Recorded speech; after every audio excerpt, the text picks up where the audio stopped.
Can Michigan beat Ohio State again? What does Michigan need to do to get there? It's all coming up next on Michigan Wolverines Live.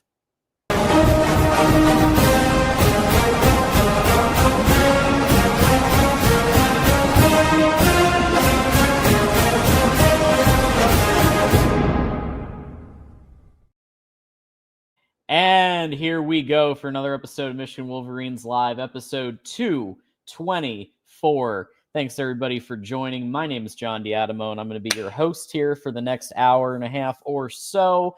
Follow us everywhere. We're on YouTube right now. We're on Twitch. We're on X, and we sound good on radio. I was actually listening to the show on radio, on Apple Podcasts earlier today. It sounds money. So check it out. Leave a rating or review if you check us out on the podcasts. As you join us, as always, go ahead and hit that like button. It literally just takes a second, and it's free. So, I mean, you might as well, right? Hit the subscribe button and hit the bell so that you know when we're live doing stuff. And then share this link out with at least somebody. Message board, Discord chat, Facebook group, whatever you want, carrier pigeon. Just share the YouTube link out. Let people know we're live. The like button also helps with that too. And don't forget that we take super chats here. So if you have a comment or question, go ahead and send us a super chat and you get priority on us answering it. So with that said, let's bring on TJ Ronin. We're back here. It's bye week. Time to get right after the other day. Yeah, man. Good timing for the home stretch here. Best timing ever for a bye week. Yeah, good time to get things tuned up, hopefully, cleaned up, hopefully, and healed up, hopefully. So yeah, man, looking forward to it. Excited. Lots to talk about, John. We even got some recruiting news. Oh, yeah, which is very exciting. That's right, folks. Recruiting update coming up here, Michigan Wolverines Live. And speaking of that, we'll change that banner there. All right. So, yeah, we've got everybody here. We got Bull here. We got like the video, reminding everybody to like the video. Doreen just reposted the stream. Thank you, Doreen. Malachi's here. Quinn, Steven. So many of our members are here joining us. Michigander, thank you all so much for stopping by. We do appreciate every single one of you for hanging with us each and every Tuesday and every other day that we do shows. So as always, we do have some sponsors, and we want to thank them for everything that they do for us. And hopefully y'all can thank them if you have a need for life or health insurance.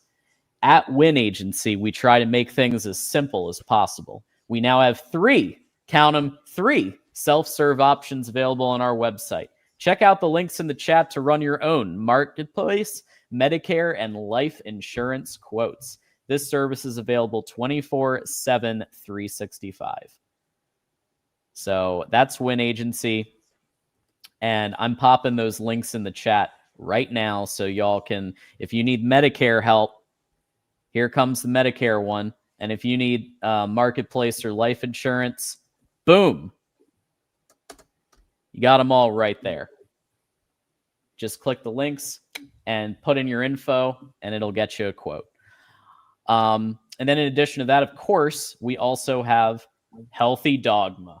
So, boom.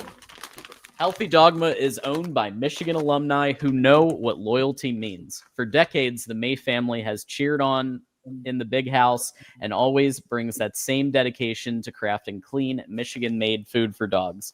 Check out healthydogma.com and use code 25GoBlue because Michigan loyalty extends to our 4-legged friends too. So thanks to Healthy Dogma. TJ's got up the site right now. Boom. And Bull saying get you some shit. So there, yeah, Bull is doing the hard sell right here for us, and I appreciate that. Yeah, 25 Go Blue, 25% off. Support Healthy Dogma and support the health of your dog. It's important. We do have a quick super chat we want to take before we start here. So Michigander talking about Michigan basketball, and they had a great win. They had when I last saw it, it was Michigan was up 69, and it was like 30, 40 points ahead, and I was like 69, nice. And then apparently it was just a curb stomp. Yeah, I mean, most points scored in a first half. Team was money. I mean, they looked great. I mean, I mean, we can go. I mean, I could go on. I mean, Landenborg didn't even really play much because of his hurt wrist. McKinney looks special. Team looks good, deep, strong. First game. Let's see how the rest of this goes. But we look like what we should look like, which is a national championship contender. This team's for real. It looks for real. It looks very encouraging. Yeah, and we all kind of knew that Dusty May was going to take some strides this year. Look at what he did in his last year at what was it, FAU, and he went to the Final Four at FAU. That's insane. So basically now just taking the good coaching, add on a bunch of talent, and you've got a potential national championship contender. So yeah, congrats, and we'll be watching it closely. And as there's news, if there's something really interesting, we might even dedicate a topic to it. Yeah, and to Michiganer's point, Yaxel did play, but he didn't start. That was I don't know if I said he didn't play, but he had a wrist injury. But he did not start. He will start once his arm's better. I'm actually surprised he played, all things considering. But I mean, man, team special, man. I mean, the team it's early, it's one game, but it looks good. It looks good. Facts. And Marmar here, Michigan basketball looks the part, unlike the football team. So a little bit of a shot, but isn't it interesting how that happens every year? It's either football or basketball. It's never both. And I'm hoping someday we'll have a year that's both. Well, if Queen Jolene has anything to say about it, it will. So I mean, that's definitely the plan, and I don't think Dusty May's going anywhere. So there's a lot to be encouraged about with Michigan football. It's just not where it needs to be, but there is a lot of positive. We'll get into it. We'll cover a bunch of it, but. Yeah, and the reality is, despite the rough showing with the pass game, the run game on point, defense, I think was for the most part pretty good. And we start to look at the end of the schedule, and just a few games to go. And I have to think. I know I've got a bunch of people in the chat saying, "Hey, we've got games to play still." I understand that, and we're not looking past any. But I think we all, deep down, really want to know the answer to the question, can Michigan beat Ohio State again for a fifth consecutive year? And, I've looked at Ohio, and they've had moments of weakness. Like, they have had times when they've struggled against teams like Washington, who Michigan took care of business handily on. Like, they struck in the first half. It was a tight ball game before Ohio State took it over. Hold away. Right. It's fair. I mean, look, it's a similar but not identical story to last year, where Ohio State does look like the stronger team at the moment.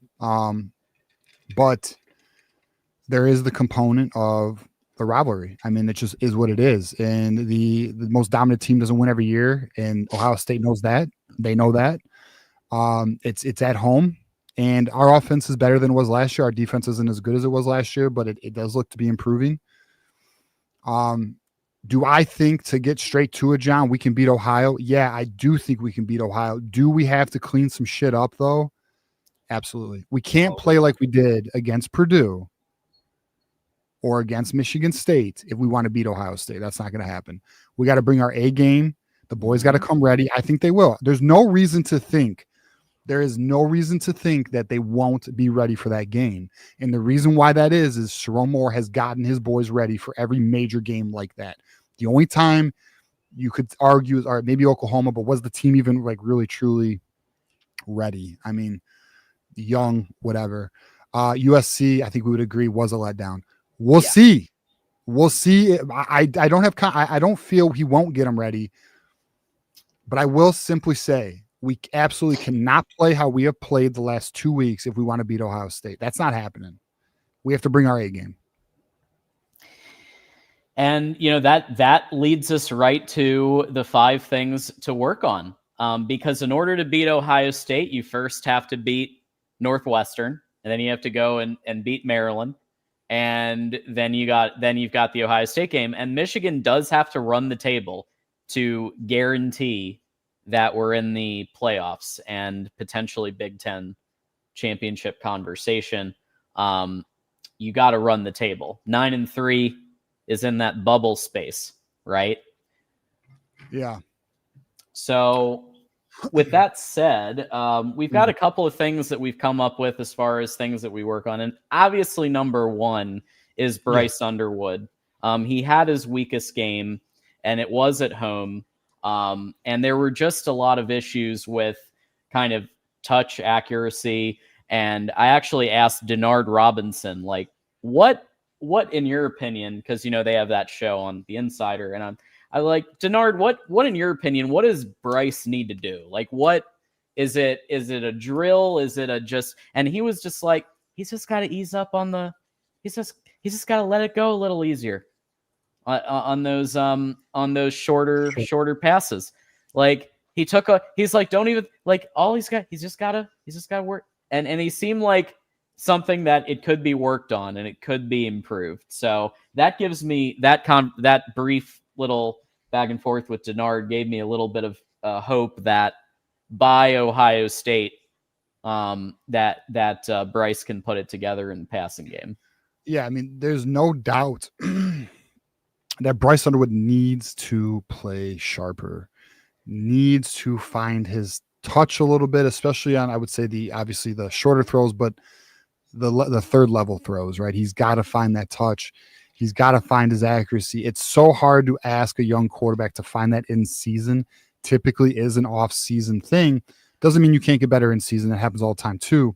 But oftentimes when you see the struggles he's having at the third level, that's typically an off season progression. But we know Bryce Underwood can be very good. We've seen him in games this year play very, very good. He's got to find that. And I think for me, John, and I've already mentioned this, he must lock in. Forget the noise. Forget we're good, bro. No more noise. Like the cameras, the pictures, no, we lock in now. You haven't seen a freshman like me. Yeah, it's done. Like, let's just lock in, get better every day. Today better than yesterday. Tomorrow better than today. Like that type of shit. He's got to lock in right now. And I feel if he does, like, I need some JJ McCarthy lock in type shit right now. Like that's what we need. Yeah. We need that. Maybe try a little meditation. Worked for JJ. Little visualization. I listen, all in on Bryce. I'm not out. I don't have any. I'm not even. I like, if you on a scale 1 to 10 concern level, 10 being the highest, 1 be. I'm at a 1. I'm not concerned. I know he needs to just lock in. He's a good player, but his youth is showing. That's just what it is, and that's what a lot of people, myself, this offseason was slightly concerned about. I didn't anticipate he'd have a game like he did against Purdue, though. No, that was not in my cards. But it is what it is. Just lock in, brother. Well, look, even JJ had bad games even in the last year. Obviously, there was that Bowling Green game. So he was not a freshman, right? Like, we do need, and I know that it sounds like an excuse, right? Like, he's a true freshman. He's 18, but he is a true freshman. He is 18, and he's allowed, in my opinion, as long as you win the game somehow, he's allowed a bad game. And it was an objectively bad game. But the thing that what's good is now you've seen the bottom, right? And now it's like, it's all uphill from here, I feel like, because now it's about, okay, what do we need to do? Short passes, right? We need to hit those slants, need to hit those curls. We need to just kind of build up that confidence in Bryce so that he can lob it downfield by the time Ohio State hits. Yeah, exactly. So, and that, to be honest, that game is going to be a legacy defining game. Yep. How he performs in that game will be now, I guess. All right. I'm sorry. You know what? I'm wrong. It's not legacy defining, but it is legacy building. Yeah. Legacy building for sure. It'll be a legacy. Yeah. Because he has 2 more years. It's not defining, but it is legacy building. And that game is going to be critical for him. But we are not the players. We are allowed to look ahead. They got to focus on the bye week. And then after that, we have Northwestern at Wrigley Field. So that's where the mindset needs to be, one game at a time and just lock in. Yeah. And I do think that I don't know how Chip Lindsey divides his time. And I actually defended that he's in the box. To have that full view of I don't have an issue with that whatsoever. But I think that there needs to be an emphasis on time with Bryce, right? Chip Lindsey has balanced both roles before. And I think that in this case, clearly after Purdue, it's all about how can we now build back Bryce's confidence, and also set him up. And we'll talk about this later, but set him up with weapons and everything he needs. And it kind of goes right into the O-line, right? So the O-line, and we've talked about this, the O-line run protection, in my opinion, it's one of the best in the country. I think that the way that they hold up for now it's Jordan Marshall. You don't have 180 plus yards on the ground without a strong O-line creating some of the holes. Jordan Marshall's such a good athlete. He can just barrel through a lot of stuff. And we saw that. It was almost like video game, that one where he barreled through to the end zone. And so he can do that, but the O-line's got to be there. So from a run perspective, I don't have any issues. From a pass pro perspective, Bryce doesn't always have that long. And it's another thing that Denard and others have pointed out. He doesn't have that long to make his decisions. Yeah, I think it was last game, 50% of his passing attempts were pressure. He had pressure. It's Purdue. Yeah, not good. Not good. Yeah, you got to give the kid more time, especially a true freshman. So, and if that stats, I think that stats accurate. But if that stats off, let me know. But yeah, I mean, to just protect Bryce and make sure he's got the time he needs, and then Bryce has to execute, because let's just face it, he missed some throws he should have had. But to your point, John, O-line. Listen, I will say this about the O-line though. I think we have the best 5 though. I think with Frazier at left tackle, Al-Hadi at left guard, Crippen at center, right guard is Granera, and then right tackle Sprague. That's your best 5. I think that's the best 5 at any point this season, by the way. So now that you have your best 5, we have a bye week too. So hopefully some cohesion, some chemistry building. They get on the same page. This is our second bye week. We better, I'm going to tell you, we better look good playing Northwestern. We better look sharp. We're at what week? It'll be week. What week will it be once we play Northwestern? It'll be week, I'll find 10 out. or 11? It'll be week 12. Week 12, folks. That shit better be tight. Pause. Yeah. It better be more polished. I'll tell you, because we are so far in the season, it needs to be a lot cleaner. It needs to be a lot better. Yeah. Blake Frazier though did have. I mean, Blake Frazier. I've said nothing but positive things about Blake Frazier. I do think that some of the interior, especially El-Hadi, Crippen, they've been struggling a little bit. Garnera's been, for the most part, pretty good. He's had a couple of off moments, but for the most part, he's been pretty solid. And Sprague has been pretty solid, with the exception of that one game. Sure. Yeah. He's been pretty solid. As sad and as crazy as it is, El Hadi's been a weak link. Wild. Because I think many of us would have thought that's our best offensive lineman coming into the season. Wild. So Bryce working on his passes. We got O-line pass pro. And then, we've been talking about this, the receiver answers. Who are the answers at receiver aside from Andrew Marsh? And the reason why this is so important, TJ, is that Michigan currently has the 105th ranked passing offense in the nation right now. So it is improved because it used to be 129th. So we've gone up from 129th to 105th, but that's still not quite good enough, right? And so how do you get at least up into the 50s, 60s, or at least higher to give defenses something to think about? Because they're just going to stack the box, right? If you don't have real answers at running back, and I think, or at wide receiver, and I think, aside from Andrew Marsh, there's still an open question of who those are going to be. McCauley may be out. So it's really a question of, I was one positive about Saturday. I was so happy, and I said this, I was so happy that they were trying out Browder.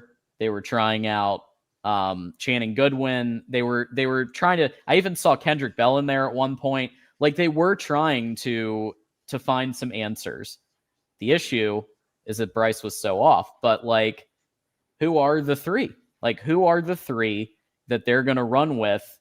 I feel like that's a key thing they need to kind of find out over the next 2 weeks. What do you think about that? Yeah, I mean, well, one, I just confirmed you're right. This passing offense is 107, man. It's so disappointing. And there are teams who have played one less game ranked ahead of us, Damn, that's so disappointing. It's just got to be better. It's got to be more effective. It's just, the truth is our running backs has carried this offense for the most part. Now, granted, Bryce has had better games than what we experienced last year. But the wide receivers, all right, I don't know if we have the answer on the team. I got just, if we did, they'd be stepping up. There's a reason why they're leaning on Samaj. It's just what it is. Like, it sucks. It sucks. Like, McCauley, unfortunately, can't get separation. Good receiver, athletic, has good hands, can't get separation. Okay. Marsh is our best receiver as a true freshman, which is telling. And then Samaj Morgan is a lottery ticket. And what I mean by that is he may catch it. You got a chance, he may catch that ball, but it's disappointing, man. And the tight ends aren't, let's just call what it is. Nobody except Zach Marshall Zach Marshall. He's might been be lighting it up. 89 Pro Football Focus. Yeah. Nobody is grabbing that job, but Zach Marshall might. He might. I saw some fire in him last game. I saw more, but it's, so it's just what it is. We don't have the horses in the stable is the problem, which, mind you, and let's make this very known now, even though I think we are all in agreement, they better fucking add some horses to the stable in the offseason. That's priority. Portal, number one. So that's something we will be watching extremely closely. Yeah.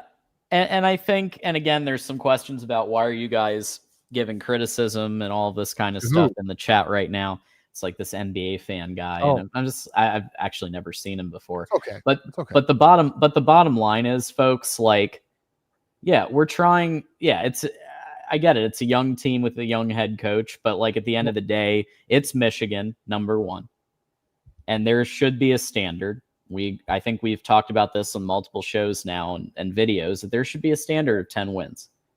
There should be a standard of you're at least in the playoff. If Penn State was able to do it last year, fraudulent Penn State, and they were able to win 2 playoff games, okay, albeit against kind of cupcakes, but Boise State had a really good running back, so there's that. Well, but the point is, my point is, like, there's no reason why Michigan should be anything less than 10-2 every year if Ohio State can be 11-1 or undefeated every year. Yeah. Like, So we can get to that point. Right. And let me just say what is, just so you know, like I have no issue with someone who like NBA fan, this opinion you have, you're allowed to have this opinion. Sure. Let me just challenge the position. What is wrong with holding your team to a high standard? And your rebuttal will be, well, it's a young team. It's a coach learning on the job, and they are at least 7-2 right now with everything in front of them. This is true. But there is nothing wrong with identifying the last 2 games specifically, seeing a team this late in the season making mistakes that you would see in week 1, week 2, and not being corrected. We are seeing issues with this team that are red flags that we as fans, many of us who are educated fans, longtime viewers of this team, are aware that these are the things that can bite you. These are the things that can trip you up. We don't want to lose to Ohio State. We don't want to not make the playoffs. And to John's point, because I saw this argument on Twitter yesterday. We're spoiled because we won a title 2 years ago. That is an insane fucking take, in my opinion. What did Ohio State do last year? Won the title. Who's potentially the number 1 team in the nation, John? Ohio State. They lost a lot in the draft, though, John, and they lost coaches. Yeah, they lost so much, and fucking crazy. Coaches went to the NFL. So the reality is, a lot of our fan base is coping their ass off because the reason is, and it's a subconscious defense mechanism. They don't want to hurt, so they are building excuses. Youth, young coach, ... No, a well-functioning program maintains a standard of excellence. We are hoping to have this program at that level. Let me tell you someone that I know for a fact wants that standard. Your donors, because they're not pouring millions of dollars into this program, tens of millions of dollars into this program to not be a playoff contender, to not be a national championship contender. So listen, you are fair. It is, if you want to hold the position of, I don't want to expect too much from my team. And you may say, well, I want to be realistic. There's nothing wrong with a realistic 10-2 playoff team. You have 9-3. The fuck is 1 win? There's nothing wrong with that. And there's nothing wrong with calling your team out in the areas that need improvement. There's nothing wrong with that. So that's my position. That's my argument. If you want to go deeper, we got Thursday, 8 p.m. call-in show. Get at me. Yeah, we're happy to debate. Yeah, 185.7 points, yards per game. Let's look at Ohio State, and this commenter is an Ohio State fan. 284.2. So, like, it's easy for you to say from where you are, where you have 4 excellent receivers, 2 of them may be some of the best ever, right? Jeremiah Smith, Carnell Tate are probably going to both go first round. Jeremiah Smith may go first overall, and Tate's going to be up there. And you're saying we're complaining? Like, what are you talking about? Because I remember Ohio State on half of them. I was about to call a number to check on them when they lost to Michigan. Like, you want to talk about a fan base that goes absolutely apeshit over 1 loss. I think Michigan's justified in being a little unhappy with the product that we're seeing. Yeah. We just want to listen, the coaches, you think the coaches are happy with that performance? Sharon Moore at halftime said he needed to clean it up, and there was something else I can't remember, but essentially they got to play better. What is wrong with not hoping? What is wrong with expecting your offense to not be ranked in the hundreds? I have a 5-star number 1 quarterback with an offensive coordinator who has coached top 10 offenses. Right. I have a running back, unfortunately injured now, but I have a backup running back who is an RB1 who's damn good.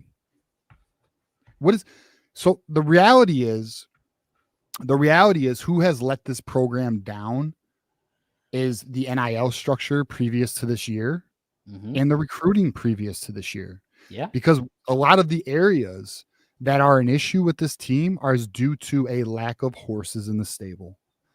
For example, wide receiver room, we all see that. Tight end room, we all see that. Offensive line, it's patchwork, right? Interior defensive line, another hole, right? The rest of this team's pretty good. Running backs, we are deep. To Dre's comment earlier, somebody's going to be transferring. You're right. Somebody is going to be transferring. I already know one of them who's expected to transfer. Won't say who that is. We have a linebacker room stacked, DB room young, talented. We have quarterback room long-term looks good with Peter Borg. Brady Smeagol got injured. Long story short, we have people in good, and we have players in positions, but we have some areas that we just don't have the horses in. Well, can we also just keep it a buck here? People talking about Chip Lindsey. Chip Lindsey is not the problem. Chip Lindsey has schemed to the best of his ability.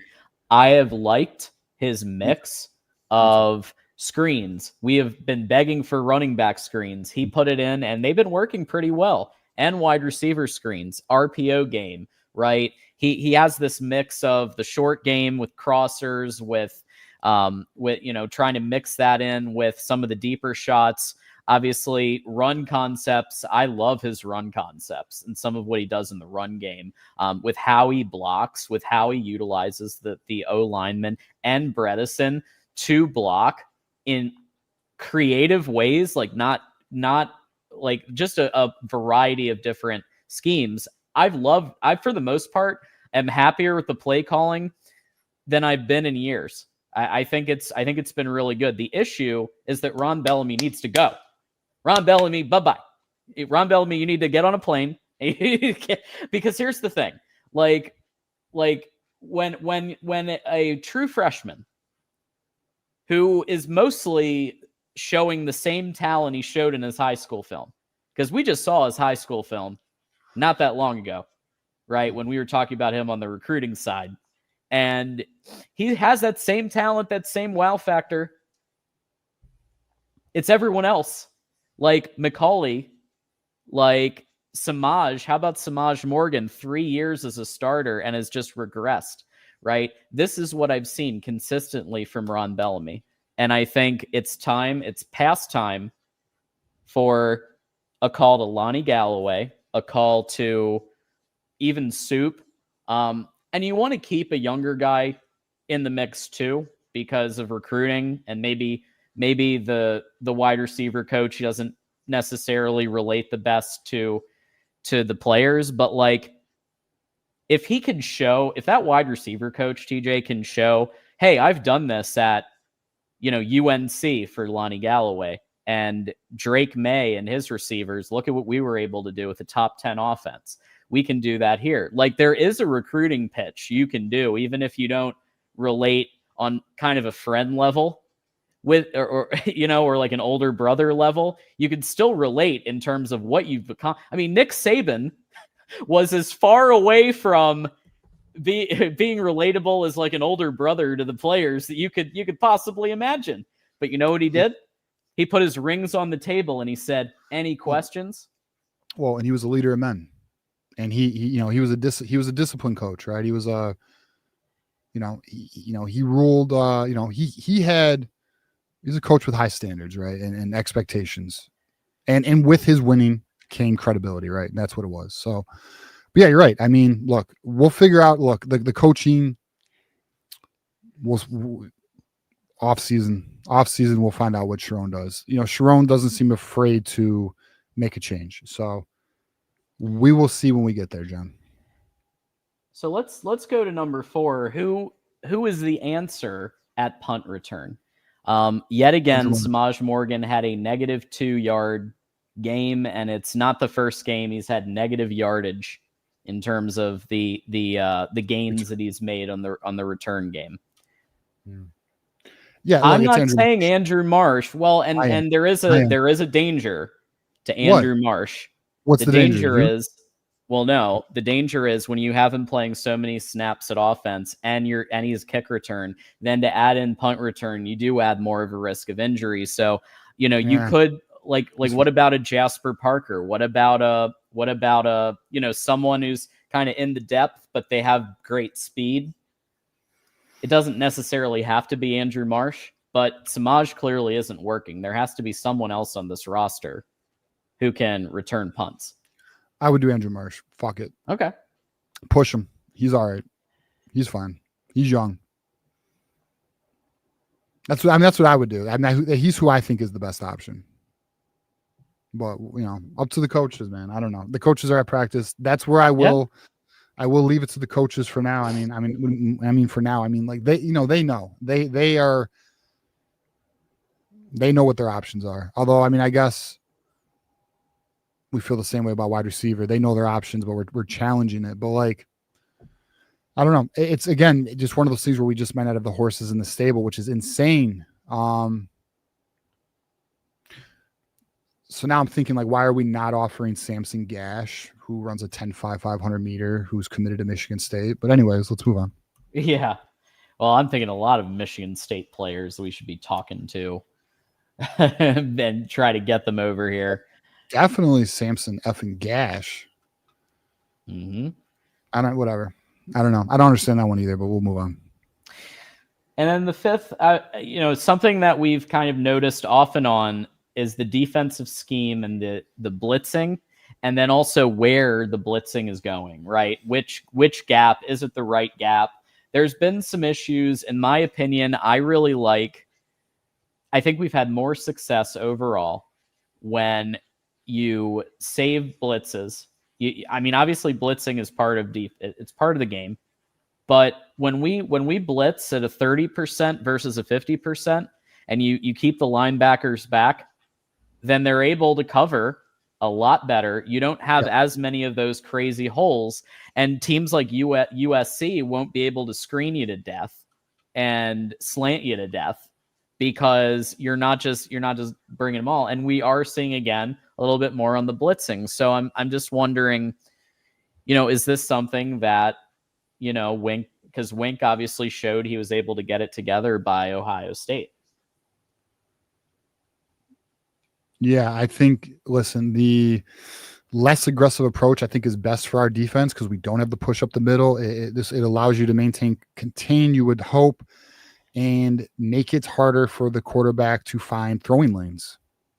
So that's kind of where we are. It seems to be working. It does seem improved. As long as the boys clean up their tackling, which it does look like they have, and we play disciplined football, this is the approach, I think, for the rest of the year. So, I think they're on it. We'll give them credit here. I think Wink and Lamar Morgan have made the adjustments. And I think Michigan is at least the defense, I do believe, is trending in the right direction. We just need to get healthy. It's all about health now. Get the boys healthy. Cole Sullivan, Jimmy Rolder, who's up for the Buckus Award. One of like 11 or 12 linebackers who are up for that award. I think that's what they need to do. Yeah, and I will say, you can't scoff too much at being 17th in the country in opponent points per game. So holding teams to 17.2 average, that's not bad, right? 17th out of 136 teams. So, right. Could be worse, right? No, it's pretty good, but the defense, the reason we're hard on the defense is because the defense has to play extremely well when the passing game is the way that it is. Well, look, the defense is a top 20 defense, dude. It's ranked 18th in the nation, total defense. So it's 17th in points, 18th in total defense. Defense is not the problem. It's not the problem. It's improving too, just like it did last year. It's the coaching and it's the offense right now that's struggling a little bit. Passing offense specifically, because rushing offense is 12th in the country. Right. So that's pretty great. John, let's look at it. We have an 18th ranked defense. We have a 12th ranked run game, right? Uh-huh. We have a 107th ranked passing game. We see where the flaw is. It's very clear. Yeah. So hopefully they spend some time in the bye week for Bryce to just work on his touches, work on the touch on the ball, work on accuracy, and like we've been saying almost every week, find the best 3. And it does make me happy. It does make me happy that they're starting to do. Samaj had 10, was in for 10 snaps, as opposed to some of the others. They really were trying to try out Browder, try out Channing Goodwin, and even a little bit of Kendrick Bell in there. See, all right. So here's where I'm going to push back on our fan base a little bit. Okay. And again, you are all free to have your opinion on this, okay? But, and there seems to be a debate in the chat. You know, some are saying I won't accept this defense, because they want a top 5 defense, and then the debate is, well, top 10 is more realistic. Boys, 18th it's okay. Like, that's not anything to be, in my opinion. It's okay. Like, is it elite? It's not elite. But if there is an area where we can give them a little break, I suppose, it's the defense that lost 2 first-round defensive 3 first-round picks. I mean, I know Will Johnson won the second round, but he's balling out in the NFL. He's balling out. Thanks, Connor Stallions, for helping all of our fucking NFL players do elite shit like Aiden Hutchinson, Will Johnson, and all the rest. Yeah. Just JJ kidding. Goat Carthy. Stupid rivals. Yeah, you know, so yeah, John, don't bring that up. That's too soon, bro. My team just lost, bro. Just relax. You see the shot he took at Dan Campbell? Did you see no. He said kneecaps are still intact after playing the Lions. Yeah, fuck. Gosh damn it, JJ.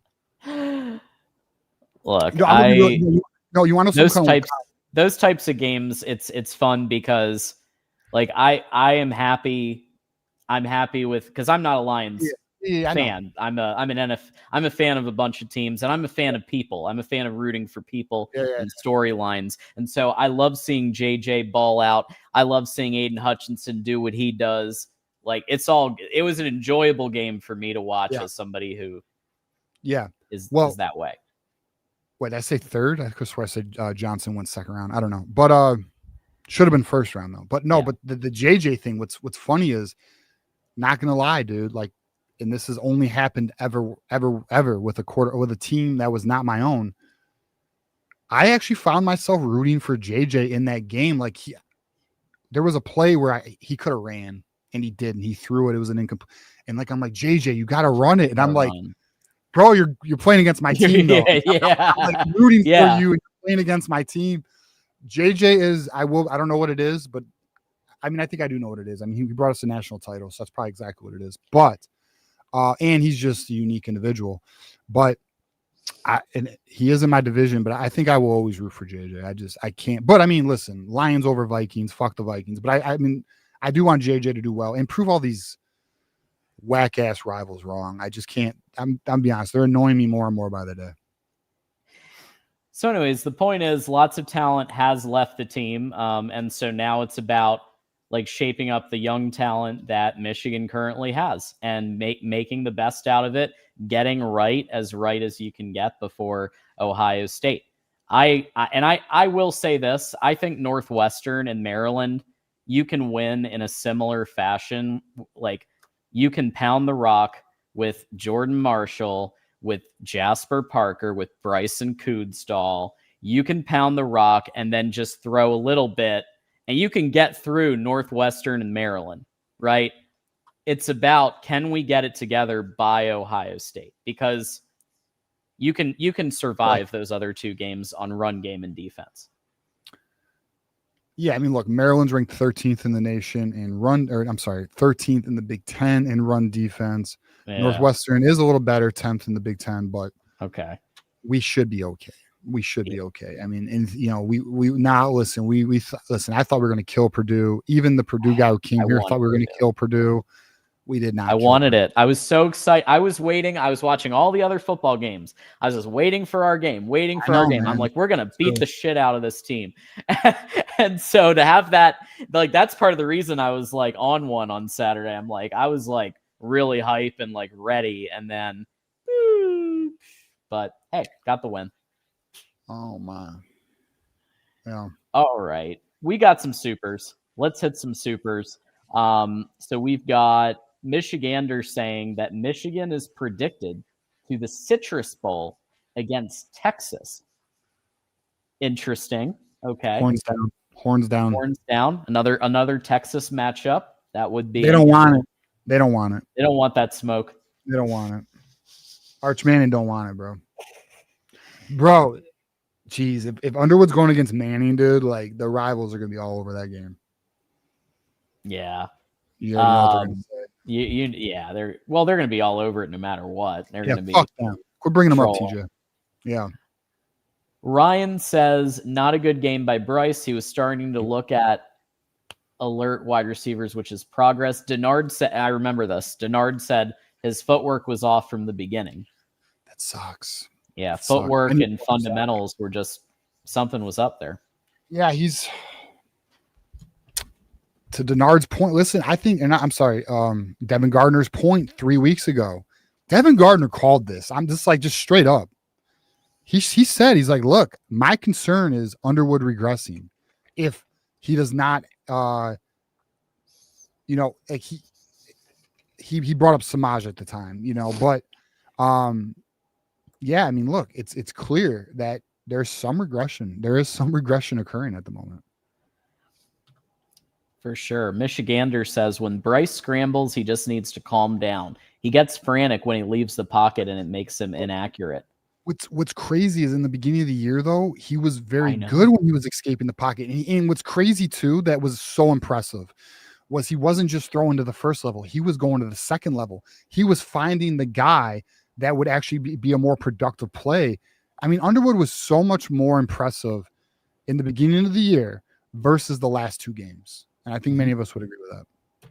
Yeah, he was standing in that pocket, and he didn't care if he was going to take a shot.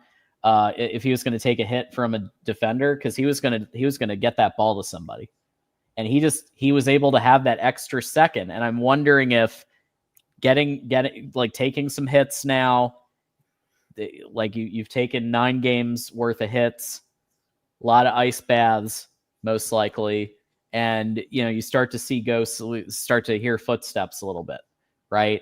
And I'm just hoping bye week can be great. It can also.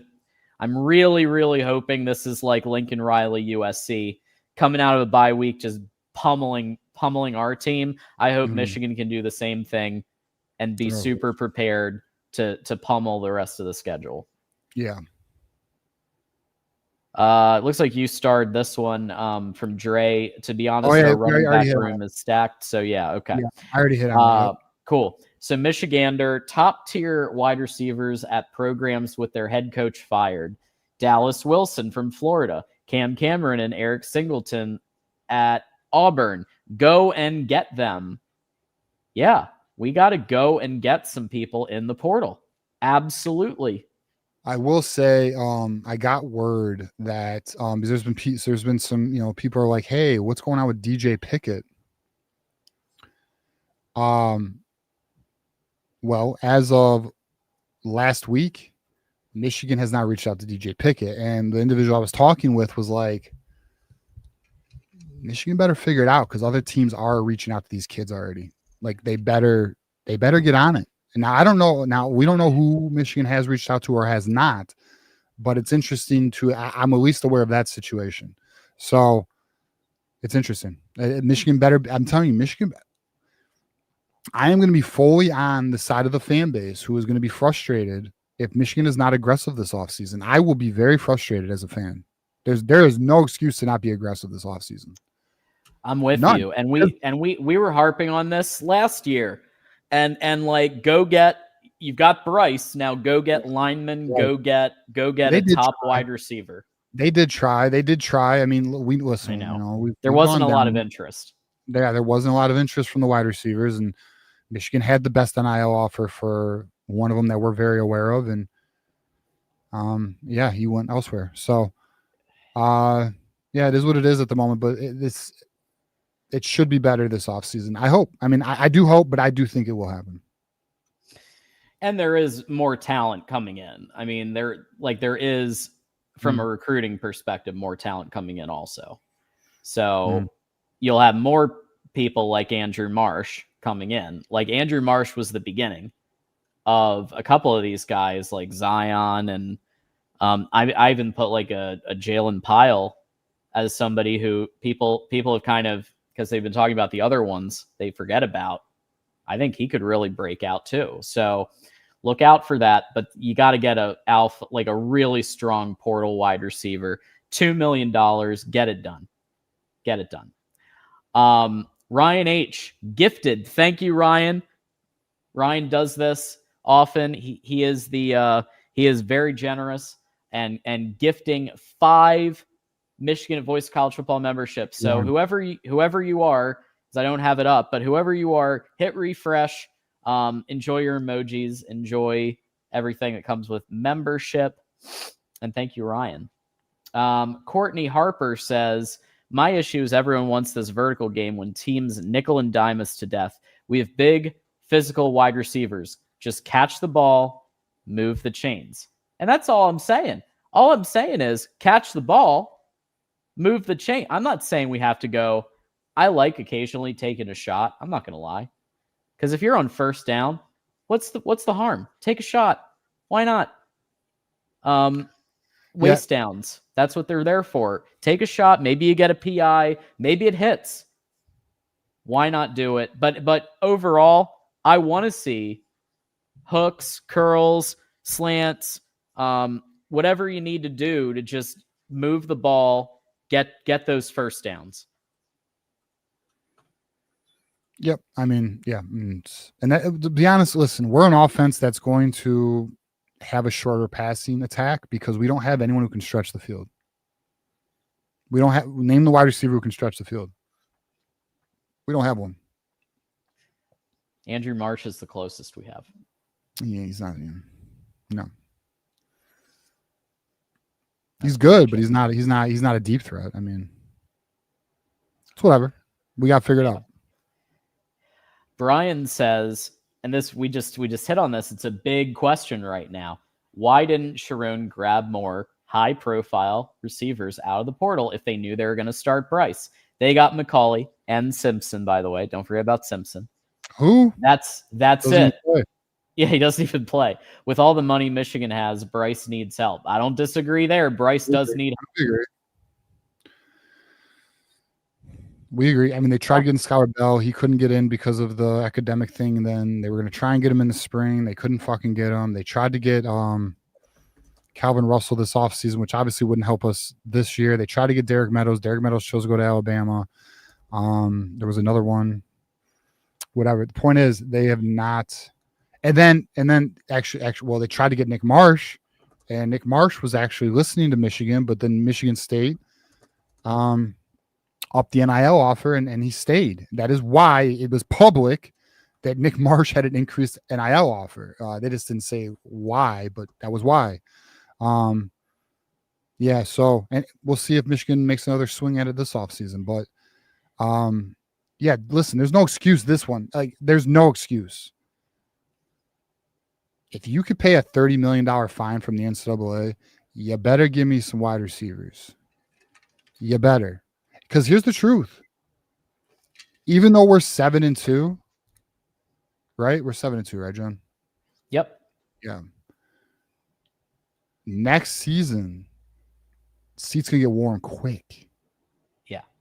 It's year 3. Unless Michigan goes 10-2 and hits the playoffs. Right. That of course. Because you're meeting the objective. You know what I mean? So right. Yeah. And there's still hope of that. It's not, I mean, technically it's all in front of us. It's all in front of us. All in front of us. It is. Which is why they need to have that bye week and actually prepare. Sharon did say that he wants to give the guys a break for a bit. Okay. But like after that performance, I don't know how much of a break you want to be giving. Like, it's one thing if we had whooped Purdue by like 40 points. Absolutely. Take like a week. Why not? This isn't that situation. And it's alarming when Ohio State is coming up. There's a debate going on in chat about, so I'm not saying, to be very clear to whoever said, hey, let me see if I can find it. Yeah, like I'm not saying every first down take a deep shot. I'm saying sometimes, because look, it's called a waste down, and what happens is it stretches the defense. Even if you don't make them too often, number one, you still have to account for it. Number two, you could draw a PI, and I'm just saying, like, you can even that just gets you closer to your goal, to your end zone, to the end zone. So that's all I'm saying. So Michigander, you got it right. That's all I'm saying. And sometimes you inside zone. I'm not saying never inside zone run or run a duo run concept on first down. I'm saying sometimes just take a shot. Just take a shot. Second and short, another great time to do that. Second and short, when you know Jordan Marshall can get you a yard if you miss it. I also agree with that. Okay. Next super chat is Courtney. I rather see a Brady Patriots offense, short passes, big physical tight ends. It's damn defense and linebackers shooting gaps. We saw difference without Cole Sullivan and Jimmy Rolder. I mean, we did, but in terms of the offensive attack, I mean, listen, it's a new era of college football. I mean, I'm not saying you can't have a short passing game with physical tight ends, but right now we don't have the horses in the stable to even have that offense. I know Matt Ludwig is coming. Pause, but and Babalola will be back. That's next year. Yeah, offensive line. But I mean, look, our offense is going to be, as long as we can get the talent. Chip Lindsey's offense, I think, is actually a pretty good offense. Personally, which is a shorter passing game, but we just need playmakers and people, and wide receivers who can catch. It's important. Yeah, I think you can pull off some of that style now, right? You saw the vision of that of a run heavy attack. What tight ends against though? Purdue. The tight ends, you go Zach Marshall and you go Tonelli, or I don't know. Depending on if Klein can get it back. But Klein has been off this year. I think you go Marshall and Tonelli. I think they've proven against Washington that they deserve one more shot. Well, of course, yes. I mean, I'm not giving up on them. I'm just saying it's not proven. Like, I just, Marshall appears to be emerging. Zach Marshall appears to be. But, I mean, like, even as it stands, he has 159 yards and only 11 catches on the year. Like, I can't say I'm, No. Yeah, like, listen, it's got, better. We need better. Courtney says stats do lie. What your eyes tell you stink, a.k.a. wink. For those of you who don't know, that's the nickname Courtney has given him. Stink is getting bailed out due to talent, despite coaching. Let Moore take over the offense is fine to me. Fixable. There's a lot going on there. I think punctuation. It's missing some of the punctuation. But look, I think he's saying the defense, the stats don't. Your eyes are telling you one thing, the numbers are telling you another. I think is what he's saying about the defense. And then in terms of the offense, he feels, Moore should take over, but Moore is not going to take over because they just hired Chip Lindsey, so that's completely out of the question. Is it fixable? Listen, it comes down to execution. And like, I want to actually, this is a good time. We got some flack on Saturday, John, because people feel we're putting too much on the coaches and not the players. No, I'm not giving the players a pass. They gotta they gotta play better. Underwood has not played good the last 2 games. Our wide receivers got to catch. Our players, they got to but like, please understand, a player's execution does come down to coaching. Like, that's where it starts. That's the root of it. Now, at the end of the day, a coach can only do so much. That's understood. We don't disagree. Right. Listen, I would put the blame of our current situation, like 60% coaches and 40% players. Yeah, that's fair. You know, I'm not saying the players are get a pass. I mean, No. it's everyone. No, I think what people need to understand is that the coaches, starting with the head coach, set the standard, set the program, set the culture, and set the accountability and how you coach through the week. We heard about how Sharon didn't run plays until they worked. He ran them and just moved on to the next one. Like, that to me was an early red flag. So coaching, if you look at wide receiver, right? You look at the fact that this year, who's doing the best? Andrew Marsh. With the least amount of exposure to Ron Bellamy, that is the player currently doing the best. So like you like it's about the drills that you're setting every week. It's about so coaching is massive, because coaching, they're the ones who go and get the talent. They're the ones who, or in this case, didn't get the talent for wide receiver, right? Like, this is a lot of it is coaching, but you're also, I'm not giving the players a pass, but the players need to be put in positions to succeed. And I think at times they haven't. Last game, though, that was a player that was more on the players, especially Bryce. I have to say that. Like, and everybody's been saying that. Isn't just us. That's across the Michigan. Even the sunniest people have acknowledged Bryce had a bad game. Yeah. So this is a universal agreement situation. All right, let's go to the next super chat. When was the last time we played an ACC team in a bowl game? I swear we always get matched up against an SEC team because of our brand. I want to say it was Florida State 2016. Yeah, because the only other one I can think of right now is Virginia Tech in 2011, because I went to that game. So, yeah, Florida State 2016. Oh, that game. That game gives me. Oh, man. I'm actually looking at the bowl history right now. Let's see. Of course, it starts me at 1902, actually. Let's see. So we got. I think it's definitely Florida State. It is, yeah. 2016, Florida State, and then it was. That's so funny. I forgot all about the Kansas State game against Buffalo in the Buffalo Wild Wings Bowl. And then it was Virginia. So yeah, Florida State. I forgot all about the Kansas State game. Florida State and then Virginia Tech. Oh. Yep. Michigander reminding us that 6'6" Mason Bonner is coming. Yeah. Don't forget. Yeah, no, I was laughing at another comment. J.R. Morris says, TJ, was that when we played the YMCA? It might have been. It might have been the year we played the School of the Blind. It might have happened.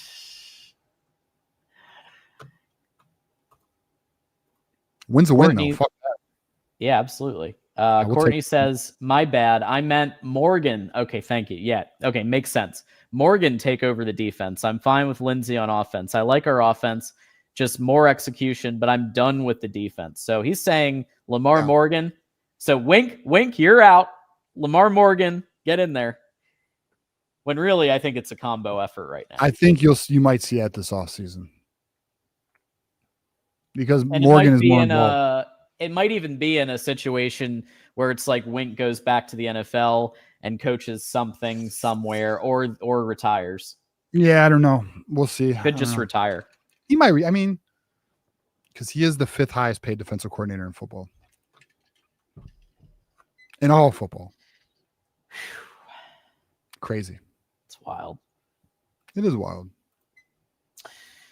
All right, folks. So we're going to talk a little bit of recruiting, but first we want to give our sponsors one more bit of love here. So we'll start off. So Win Agency put together a really nice video when we won, and check it out here.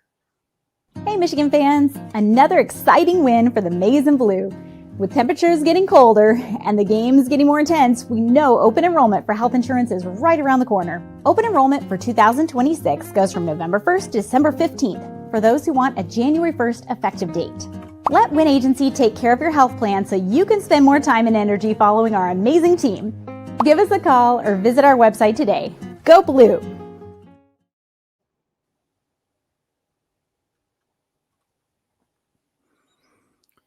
Shout out to Win Agency, the best agency. Absolutely. Yeah, really, really great people. And then also we want to give some love to Healthy Dogma. So every fan knows the feeling of family. And for many of us, that includes our dogs. Healthy Dogma believes in feeding them like family with ingredients you'd find in your own kitchen. Order at healthydogma.com using code 25GoBlue to save 25%. With real ingredients for real food. Real ingredients, real food. There it is. And if you use the link that I just put in the chat right now, that URL has the discount right on there. So you get your 25% off just by clicking that link. And give it a try. And and just give try out some treats. Try out something, Well, I was gonna say, John, Christmas is coming, okay? Like, you don't think your dogs want some treats? They were good all year. They need presents too. Listen, they're people too, okay? So take care of your dogs, keep them healthy.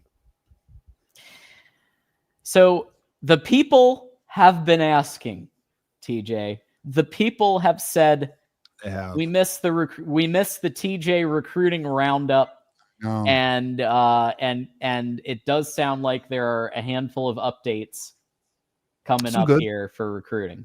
Some interesting things, John. So now it's still quiet. It's still not as noisy. I mean, it's November 4th, man, and it is pretty quiet. It's an interesting time for recruiting. But the very first player we're going to talk about, John, is Aiden Reeder. This is a must-know name right now. Very critical. I believe we have his huddle tape. We'll bring that up here for you guys so you guys can get familiar with Aiden Reeder.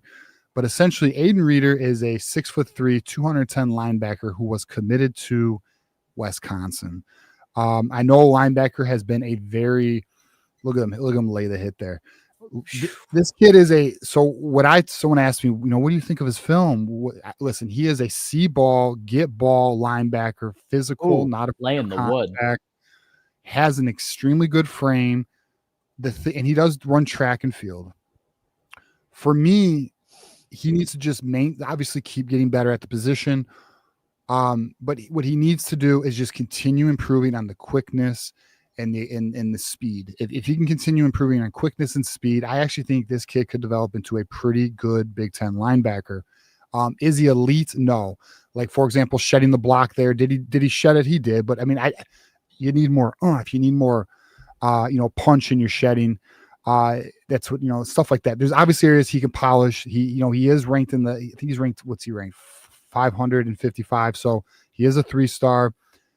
Is this the elite linebacker we've been looking for in this class in terms of ranking, in terms of play style? No.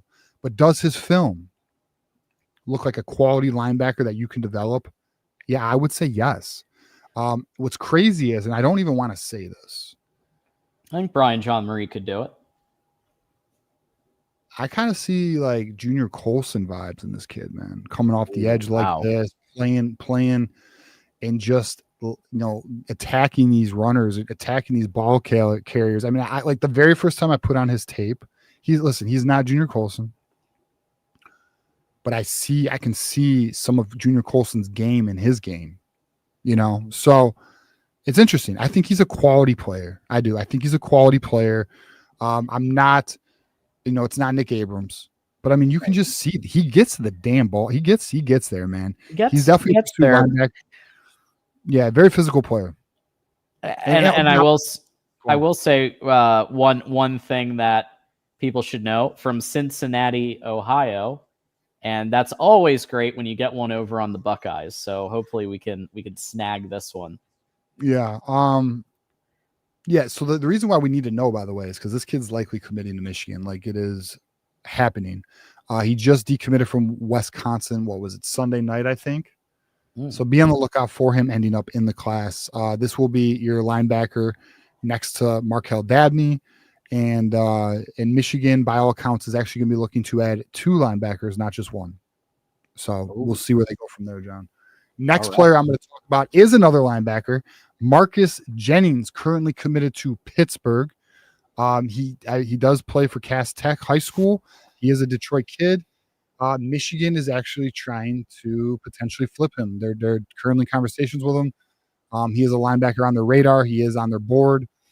I'm curious who is going to be it does appear Michigan wants 3 linebackers in the class. What I'm curious to observe from now to signing day is, do they just take these developmental players from Dabney to Reeder to Jennings, or does Michigan go with Reeder and Dabney and then try and swing for a fence?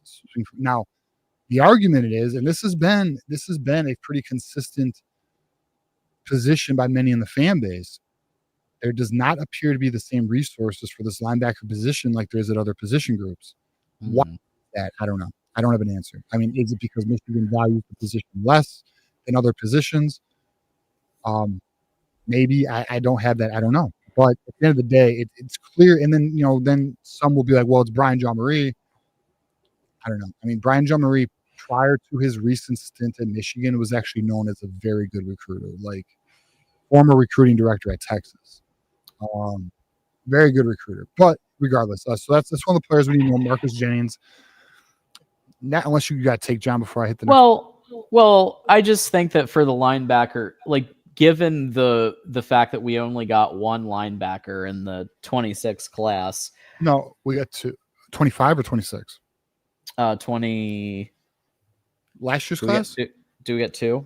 Yeah, Chase Taylor and Nathan Owasu Boateng. Oh no, the one after the Dabney.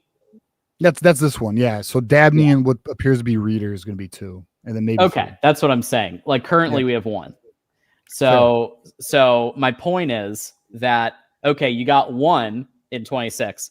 If for 27, you gotta put some money in that, because otherwise this excellent and I think this linebacker core that we currently have, I have it graded in the A range right now. Spoiler alert, but it will fall off if you don't invest in that position. John, what if the strategy is because we have Cole Sullivan and Nathaniel Owasu Boateng, they don't want to spend on a player who's not going to play right or instantly? Maybe they're trying to be strategic and trying to avoid a transfer by getting the developmental players this year. And maybe next year they do prioritize. I think it is something we need to watch this play out. It very well could be that. I mean, do we all agree Cole Sullivan's going to start next year? Yes, we do. I freaking hope so. Are we confident that either Bowles, I'm not sure if Rolder's returning. I'm not sure if this is his final year or not. If Rolder's returning, do we not agree that he would also play? If Rolder's not returning, would we not agree that between Bowles, Nathaniel Owasu Boateng, one of them is likely going to be the one playing? Yep. Is it not at all possible we could get a transfer portal linebacker like we have with Barham and Houseman and Bowles? I think that's how Michigan looks at it. That's my best guess on this situation. Yeah, Bowles from the portal too, right, Keegan? So, yeah, I think that's kind of where we are. I think, there's only so many positions on the field. I don't think they want to overstack it. We appear to be in a good spot with that room right now. So Jimmy Rolder's coming back. So if Jimmy Rolder's coming back and Cole Sullivan's going to be here next year, he will. Why are you spending money for players not to play? Because you have Bowles, you have Nathaniel Owasu Boateng who'll be in your 2 deep next year probably.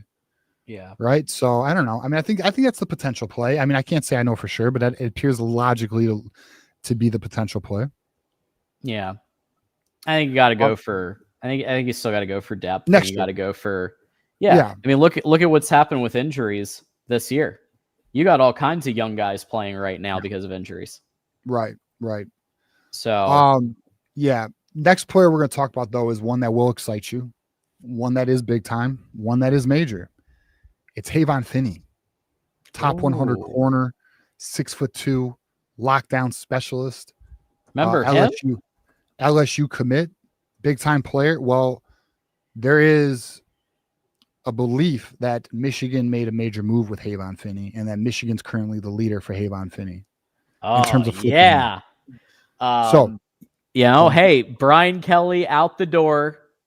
Brian Kelly, Brian Kelly's gone bye-bye. And they're still figuring out who's going to be the new head coach. And they've got the governor involved, and they got all this stuff going on. And so it makes all the sense in the world that Havon Finney's looking elsewhere. So that's kind of the thing is, I think whoever the next coach is for LSU, if they don't figure it out before National Signing Day, obviously great for Michigan. If they do figure it out for National Signing Day, I think that will be a deciding factor. Obviously. I mean, I think that's fair. So one, we will monitor. And as we get closer to National Signing Day, something to really pay attention to. But Havon Finney is big time. That's a big time player. So excited about that. Another player that is a DB is JJ Dunnigan, Kansas, decommitted, was a major target for Michigan, has decommitted from Kansas. Michigan is talking with him. From my understanding, Michigan is talking with him. So that's a player to also know on the radar. On the next few weeks on the recruiting update, what we will try and do is get you guys familiar with flip targets. Like I will try and build our list up stronger here so we can give you guys kind of the more up to date. Now that we are into November, things should be picking up. There should be momentum. Information should be leaking. I anticipate Michigan will close strong, but let's see. I mean, it's in my opinion a very critical off season for Michigan. Well, the Havon Finney news is great, and when I heard that Brian Kelly got shit canned at LSU, I thought there is a ton of talent. Some of whom Michigan coaching staff have relationships with. Finney being one of them. They were already able to pull the biggest name, Bryce Underwood, when Brian Kelly was still there. So with him being fired, that's when everything shifts, because then it's going to be a new coach coming in, maybe Lane Kiffin, maybe someone else. He's going to be bringing a whole new staff, whole new culture, whole new everything. So everything that you knew in the recruiting process is gone. Yeah. Yep. Yeah, exactly. So Michigan actually has a super chat that's related. He's Jamarion Vincent, who is currently committed to Baylor. Okay, Michigan is in contact with Jamarion Vincent. I've seen his film. I can't say the problem with his film, and I believe this is the right player. There's not a lot of DB film. He's just a great athlete with a great frame. 6'2", 165, ranked 122 nationally. Does have a Texas prediction. When was this put in?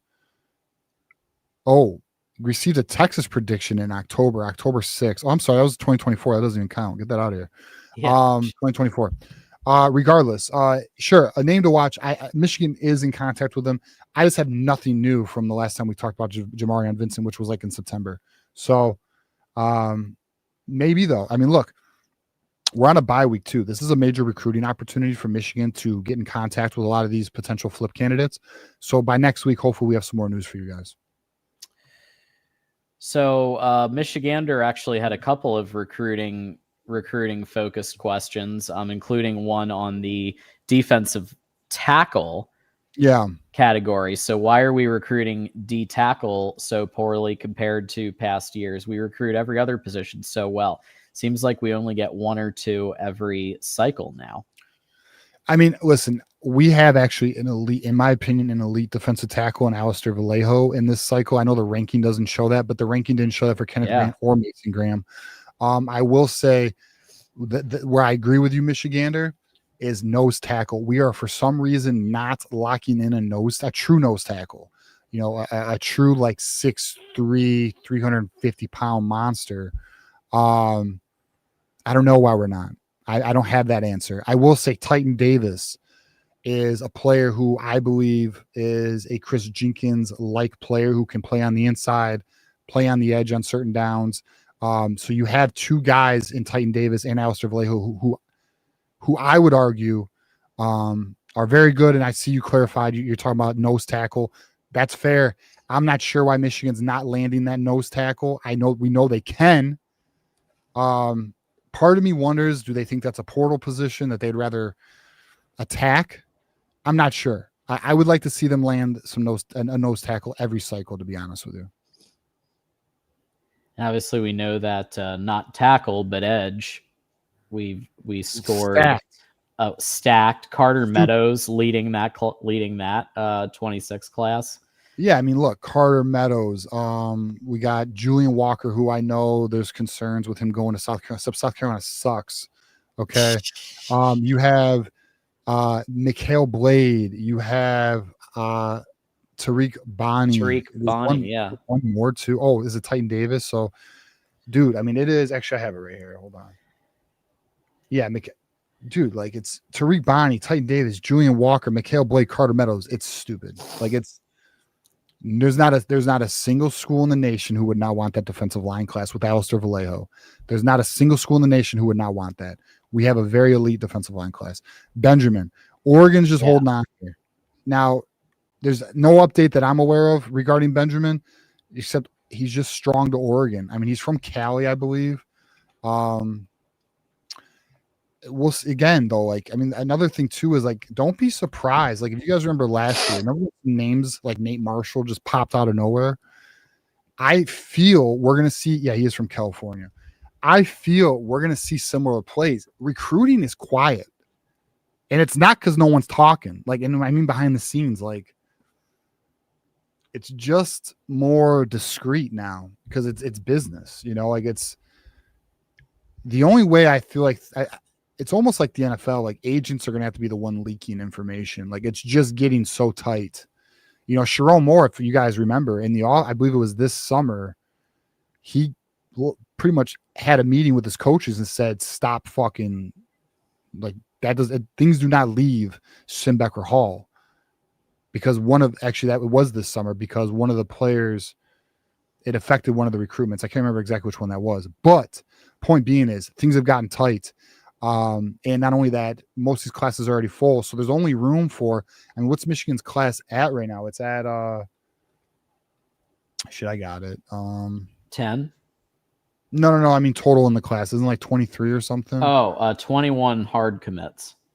So there's only room for 3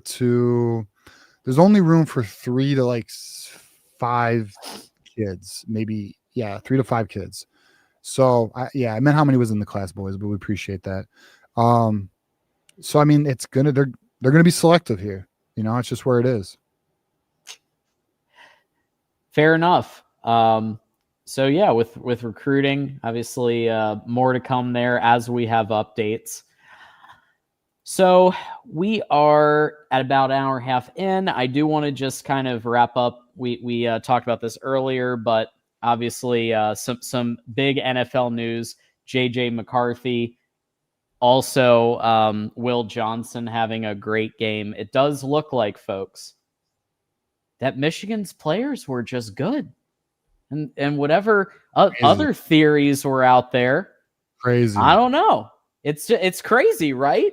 Sounds like the players were just good, and J.J. McCarthy.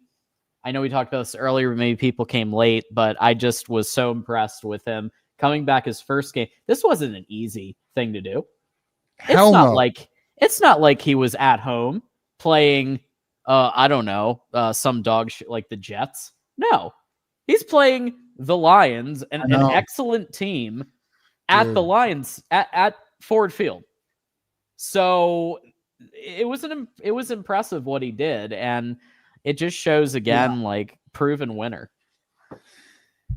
Okay, I thought JJ was a dead man walking into this game. I thought the Lions were going to kill him, man. I thought bringing him back for this game would be really hard for any quarterback. I mean, the Lions have been locking teams down. I mean, you guys see what they did to Baltimore? I mean, defense has been playing so good. I know the injuries are catching up to us a bit like they did last year.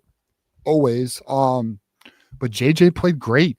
I mean, he literally made some amazing throws. I mean, just impressive. Impressive. So good for him, man. And too bad listen, what I wish the Lions won, but I mean, I will say I want JJ to do well. I do. And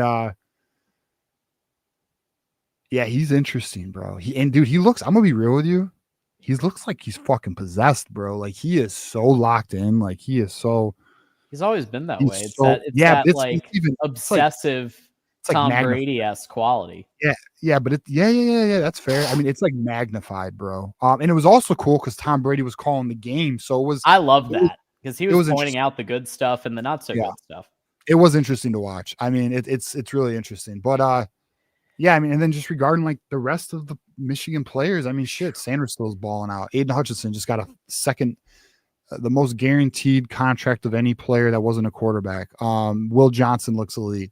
Colston Loveland scoring the game-winning touchdown, 118 yards, six receptions. Listen, there is a lot of players. AJ Barner emerging as tight end in Seattle. There is a lot of players from that 20. This is what I mean.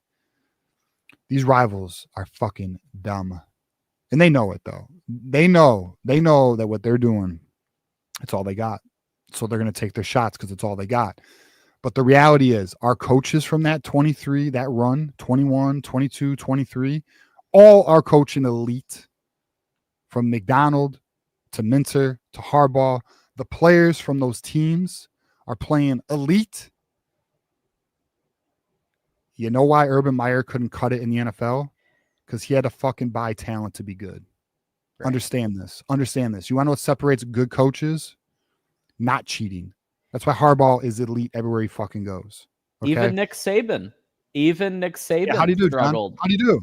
How do you do? Not great at the Dolphins. Interesting. I'm curious. I'm curious because what these fucking dumbass, fucking mentally ill rivals. We're talking to you, Buckeyes. We're talking to you, little brother, bottom feeder ass program, little brother. What you guys can't comprehend is you don't do what you're doing in the NFL unless you're damn fucking good at what you do. And what they did at Michigan because they're damn fucking good. And that's why when Connor Stallion's saga became public, Michigan still railroaded every fucking team in front of them. It's because they were fucking good. And you guys were pussy. So accept it. Soft as butter ass motherfuckers, bro. See, I'm on one. I'm agree with you. The rivals have pissed me off, bro. I got. You're not wrong on the Nick got Saban. Names, bro. We got. And names. I will say, if Nick Saban was able to get Drew Brees, that may have changed things a little bit. But you know what? Coulda, shoulda, woulda. You know, Ohio gets on us all the time for saying if. You know, like Nick Saban did better than Urban Meyer, who won like 2 games in the NFL. Like, because he's not like, absolutely abysmal. What? Year. Why do you think Urban Meyer has a fucking health situation at the end of every tenure of coaching wherever he's at?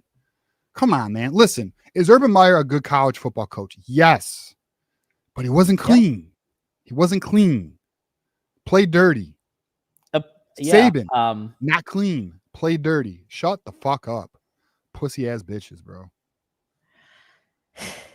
Well, as Jackson Johnson would say, fuck boys. Did you hear him on Thursday's call-in show, by the way? I thought you were going to say, like, don't, he usually says, don't throw the baby out with the bathwater. Wait a minute. He called in Thursday's call-in show. I think it was last Thursday. Asked Johnny Olden. And bro, he just starts like talking like me and Johnny Olden. It was fucking hilarious. He was calling people fuck boys. And I was like, Jackson, where'd you come from? Wow. Hilarious. Well, with that said, we have obviously we actually do not have a post game because it is the bye week. So we're all going to enjoy watching other games on Saturday, but we do still have the Michigan Wolverines call-in show live Thursday at 8 p.m. Eastern. We do. We have the call-in show this Thursday. Let's talk some ball. Let's do the damn thing. Me and Johnny Olden in the house. By the way, Johnny Olden. All right. So last Thursday, I had to take a phone call. I was gone for like 20 minutes, maybe 30. I don't know. It was an important phone call. And Johnny was left with no paddle. Oh yeah. I saw that part. Johnny's got access now. So Johnny can run the show in case anything ever happens. So Johnny's good. We're good now. My co-pilot's got controls. Yes. So, yeah, we're good. So yeah, we're looking forward to it. Should be a great show.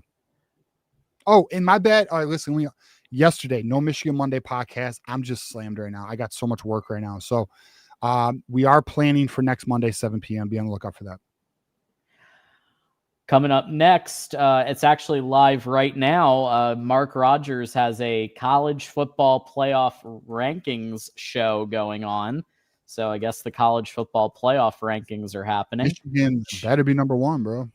Yeah, come on, obviously. Man, come on. There it is. You guys can, if you want to swing over there, I'll probably stop by for a little bit, say hi. Let Mark know that John and TJ sent you. And until next time, don't forget, follow us on X, TJ_Ronin, at John D'Adamo. We're going to end things with a message from Mark Rogers on Voice of College Football Bets, where they're doing very well in the Voice of College Football Bets, from what I hear. So plug into that. Any final thoughts, TJ? Fuck Ohio State. All right. I love it. Fuck Ohio State and go blue, and we'll see you next show. Go blue. College football is even more exciting when you've got some action on the line, and the games are even better when you're cashing in. And the Voice of College Football is the place to be to get the greatest value. Start with my picks. 75% against the money line, 58% against the spread, and I've got a 40-plus year track record. 11-0 in the college football playoff for me last year against the money line, 8-3 against the spread. And I'm just the warm-up act. Steve Merrill of Wager Talk is our ace in the hole, show stopper. 7 years with the Voice of College Football, over 30 years in the industry. Steve gives us analysis on all the big games, but you can't miss Steve's weekly under-the-radar pick. 28-12 against the spread the last 3 years. You also get picks from some of our top analysts here at the Voice of College Football, including Corey Bratta, Matt Zemek, and Steve Dace. Check out those numbers. Become a YouTube or Patreon member for just $99 per month. Go to the main channel on YouTube, click join, and then select the betting tier. Do the same thing on Patreon. Make 2025 a winner now.